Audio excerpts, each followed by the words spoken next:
Is doing.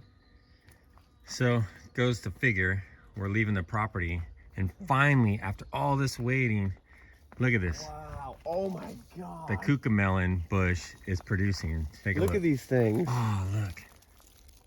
There we go. How big is that sucker? It's big. See? Way bigger than the ones I've been eating. Yeah. So it's loaded now. The Dude, little cucamelons. Look at them. Cucamelon. Yeah. Got another one there. Yeah, see, these are perfect. I want to eat one. Yeah, let's try it. Find a good one. Yeah, they're just everywhere on this vine now. Last one. Look at that.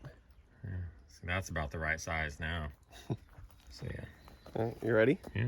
Cheers. Yeah. Whoa. It's lemony. They're lemony, yeah. These would be great in salads, man. It's like a pickled. It's like a cherry tomato but cucumber, you know? That is weird. That's quite tasty though. They're pretty good. And they look cool too. Anyways, yeah. Sad but true. The cucamelons are producing and we're about ready to get out of here. So here's what it is. But man, I'm looking forward to replanting these in our new place because that's a gorgeous vine. And it's good stuff.